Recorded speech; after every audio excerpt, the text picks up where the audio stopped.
Hi everybody. So welcome to my presentation for Coerced Migration and Resettlement in the Qin Imperial Expansion.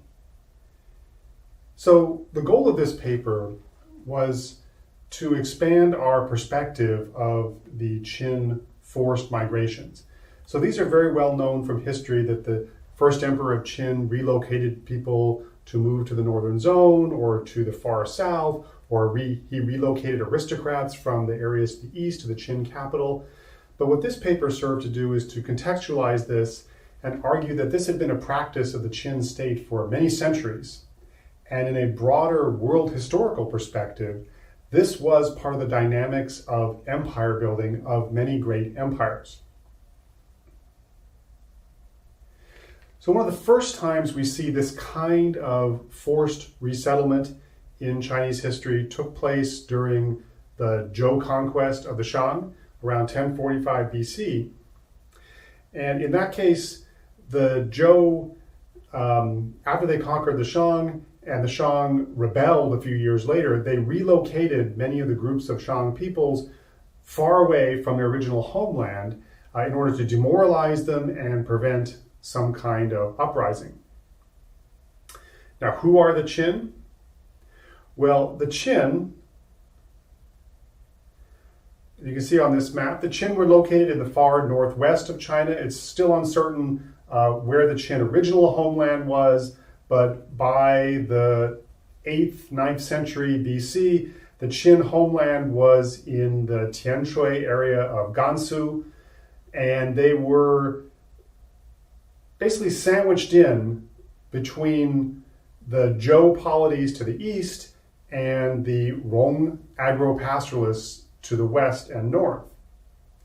Now the Qin themselves reached prominence as being the horse breeders and chariot drivers to the Zhou kings. Now in the demarcation between the eastern Zhou and western Zhou, in 771 BC, the western Zhou court was attacked by barbarians. They had to move to the east, and the Qin basically covered their retreat and filled in the background and took over the traditional Zhou heartland in Shanxi.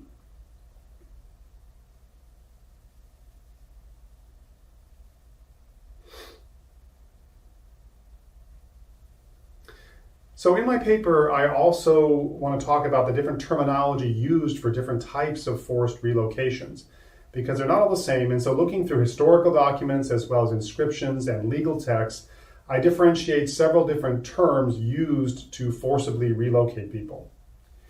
Now, the most negative of connotation is zhu, to drive out. And so this has a very negative connotation because it's also used for herds of animals or pests to drive them out of an area. And this is a term you see in historical texts when they talk about driving out indigenous groups like the Rong from their territory, or the Xiongnu later. Now, a more neutral term used in historical texts is xi, which means to relocate. And this was often to relocate large groups of people or to send them for colonization. But these relocations, even though they were compulsory, they were compensated. And so people would be offered 5 or 10-year or even lifetime tax breaks from taxes and labor service in order to relocate to these areas. So I call them compensated or enticed relocation. Now, a term seen in legal texts and historical texts that has a more punitive connotation is qian, which is to banish. And so we see this in the case of political exiles and enemies like the followers of Lao Ai or Lu Buwei in the Qin, but also for criminals and slaves who, even though they might be released from prison, they are then banished to some area of the empire as part of colonization. Now, when an area is conquered, the term that the Qin use for filling it up with people is shi, to consolidate or to make full. And so this is a term they use after they drive out the former inhabitants of an area. They need to consolidate this area with Qin agriculturalists, and that's when they use the term shi. So before the Qin expanded to become an empire that covered most of continental East Asia, they first had to consolidate their own home territory. And this involved differentiating themselves from the Rong, the barbarians. Now, the Qin and the Rong were actually had a lot of things in common culturally, and in fact, the two royal families intermarried for some time. But after the Qin took over what they called the Mandate of Heaven, when the Zhou left for the east, they went on a multi-hundred-year campaign to basically eradicate and drive out the indigenous peoples that were located around them. And so this campaign went on for centuries, and the last major Rong tribe was destroyed in 272 BCE, and it was at that point that the Qin built the first Great Wall, the extended wall to the northwest, to keep out and to differentiate themselves culturally from the Rong people.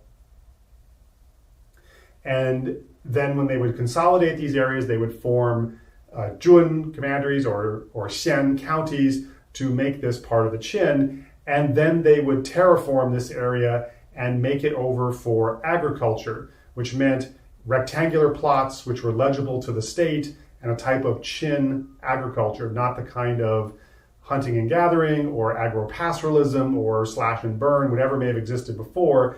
This was not the Qin style of agriculture.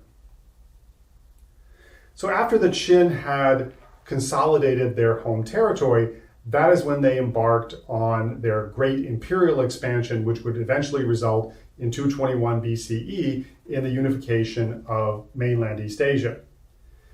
The first monumental event in this expansion was the conquest of Shu, which was the Sichuan Basin in 316 BCE. Now, this gave the Qin tremendous advantages in their later battles with the other states. It gave them a surplus outlet for population because the Guangzhong area where the Qin were based was very densely populated, land was very rare. This gave them an outlet through colonization or banishment to move these people to another area. And of course, all of you are familiar with the area we're talking about, the Sichuan Basin over the Qinling Mountains to the southwest of the state of Qin. Now, it also gave them a natural resource bonanza because this area was very rich in cinnabar resources, in brine wells for salt, and there were tons of iron deposits here as well. It also gave them strategic access because they could now float armadas downstream on the Yangtze in order to attack the state of Chu. Now, the conquest of the 6 states, Han, Wei, and Zhao, Chu, Yan, and Qi.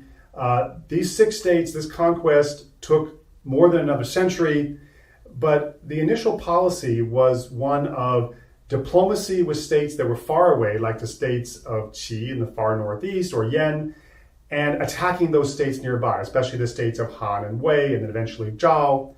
And this allowed the Qin to nibble away and to gradually expand their territory. Now, when they did conquer this area, they would empty it. They would either slaughter all the inhabitants or they would deport them back to their home state, push them further back, and then they would replace them. But not just with regular Qin agriculturalists, they often replaced them with what they called the Qikeje, the Seven Deplorables. And these were people like adopted sons-in-laws, merchants, sons of merchants, grandsons of merchants, officials who had committed crimes, and these people would be the ones who would be forced to relocate to these conquered and emptied out cities. So we see this in some of the contemporary archaeological documents that I put in the paper. The idea that you see in the soldiers' letters from Shui Hudi that the cities of Chu were emptied out and were full of bandits. And from the Liye documents, the idea that the Qin were actually recycling materials and gathering things like roof tiles and bringing them back to build Qin buildings. So this is a very concerted policy of gradually expanding the domain of the Qin king, emptying out cities and replacing them with Qin colonists. So when the empire is declared in 221 BCE, the Qin continued this policy of relocations, but it wasn't as centrifugal as it was before, where they're expanding outward. Now the relocation is shifting around within the empire, as well as pushing people out to colonial outposts like the northern zone or the far southeast or southwest. Now, based on historical references, and in the paper I talk a bit about the numbers and whether or not we can trust these numbers, it appears that between 10 and 20, maybe even 25% of imperial subjects were relocated in the short reign of the first emperor of Qin. Now, one of the most famous ones, of course, was the relocation of the 120,000 aristocratic households from the 6 states to the east to the Qin capital of Shenyang. Part of this was to keep them under spy surveillance so that they didn't cause any uprisings. Part of it was because the capital area was culturally impoverished, and to bring this level of wealth and culture into the capital would adorn the capital area. Another type of relocation under the first emperor of Qin was the Iron Industrialists, like the Zhuo family or the Zheng family, and to take these people from their traditional homelands in places like Zhao and move them to the frontier, mostly to Sichuan or to Nanyang. And this was taken as banishment. Their property and wealth was confiscated and they were sent to the frontier. But scholars have surmised that there was other motivations to this, because why were they banished to areas that were wealthy in iron deposits? So it's thought that this was part of frontier economic development. You take these iron industrialists, you banish them to the frontier, they then start up new iron mines and iron foundries at the frontier, therefore developing the economically backward frontier. But if we look at later references in Han texts, we see that many families had someone who had been relocated under the Qin. And so these texts, they suggest a much broader relocation during the Qin. And the purpose of this, I suggest, is to free up land. Because when Qin soldiers kill enemies in battle, they need to be rewarded with land and slaves. And the land within the capital area is all full. So by relocating aristocrats and other families from the traditional territories to the east, therefore they could free up land in good territory to give to Qin soldiers as compensation.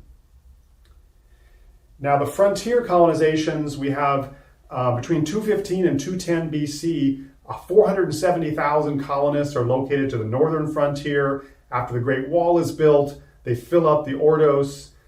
It's very hard to farm in this area, so they were given a tax break for a number of years. But soon after the fall of the Qin, these people are all gone. They either went back home, died, or disappeared. And the Han basically had to do the same thing. Between 221 and 210 BC, nearly 1 million colonists are said to have been sent to the southern frontier. So here we're talking about places like Guangzhou and Guangxi, Fujian, places in the far south that the Qin very lightly colonized. Now, many of the people who are sent for these colonization missions, as I mentioned, are the deplorables, but also convicts or slaves who could have been released from imprisonment and then sent to these places. And often they are pooled from all over the empire and then apportioned and moved around like blocks of numbers.